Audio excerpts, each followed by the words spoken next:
اگلا سوال جھنگ سے فاطمہ ظفر صاحبہ پوچھتی ہیں، پرائز بانڈ خریدنا جائز ہے یا نہیں؟ براہ کرم مدلل وضاحت فرما دیجئے۔ دیکھیں، پرائز بانڈ خریدنے کی دو صورتیں ہیں۔ ایک صورت تو یہ ہے کہ محض کوئی اپنی رقم کو محفوظ کرنے کے لیے پرائز بانڈ خریدتا ہے کہ رقم ہوتی ہے تو خرچ ہو جاتی ہے اور کسی مشکل وقت کے لیے پس انداز نہیں ہو پاتی، اس لیے وہ بانڈز خرید کر رکھتا ہے کہ جب ضرورت پیش آئے گی تو ان بانڈز کی رقم بنوا لی جائے گی۔ تو اس حد تک تو کوئی حرج کی بات نہیں ہے، اس میں نہ کوئی سود ہے نہ کوئی اور قمار کا معاملہ ہے، بلکہ جتنے پیسے آپ نے دیے تھے اتنے پیسے ہی آپ کو ملیں گے، تو اس میں تو کوئی حرج نہیں ہے۔ اگر ان کا مقصد یہ ہے کہ انعامی بانڈز خرید کر انعامی مقابلے میں حصہ لینا تو وہ جائز نہیں ہے، اس لیے کہ جب پرائز بانڈ پر انعام تقسیم ہوتا ہے قرعہ اندازی کے ذریعے سے، تو اس کا مطلب یہ ہوتا ہے کہ اگر 1000 آدمی نے پرائز بانڈ خریدے ہیں اور ان 1000 آدمی کے درمیان آگے پھر چل کر قرعہ اندازی ہوگی اور لاکھوں روپے کسی جس کا نام نکلے گا اس کو دیے جائیں گے، تو یہ جو 1000 آدمیوں کے لیے سود بن رہا تھا تو وہ ہر آدمی کو الگ الگ دینے کی بجائے قرعہ اندازی کے ذریعے سے اس مجموعہ کو ایک آدمی کے حوالے کیا جاتا ہے، تو یہ سود ہے۔ اور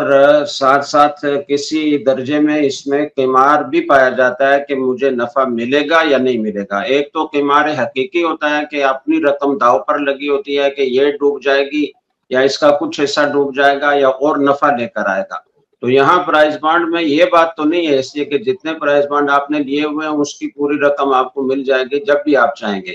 لیکن نفع ملے گا یا نہیں ملے گا یہ 1000 آدمیوں کے درمیان دائر ہے، تو فی الجملہ اس میں قمار بھی پایا جاتا ہے، اس لیے جائز نہیں۔ جیسے اس میں گورنمنٹ گویا کہ یہ قرض کی رسید ہے، یعنی گورنمنٹ کو ہم قرض دے رہے ہیں اور اس پہ وہ مشروط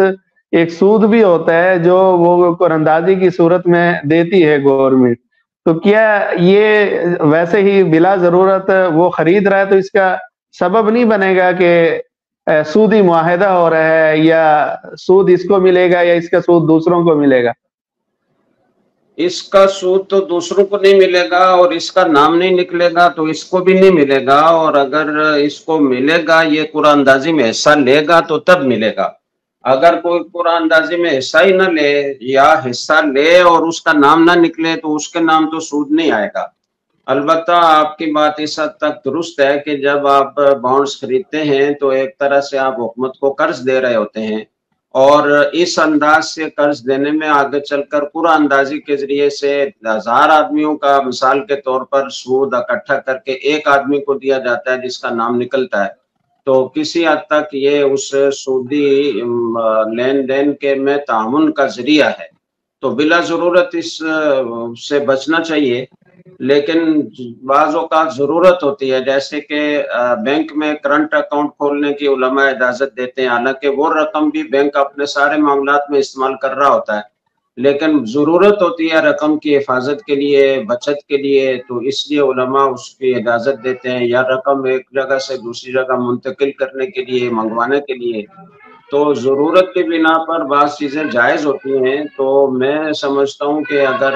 کوئی آدمی کرنٹ اکاؤنٹ کھولنے کے بجائے پرائز بانڈ اگر خریدتا ہے تو یہ دونوں معاملے برابر ہیں،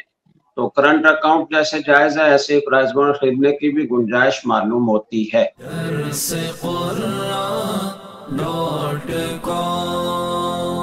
www.darsequran.com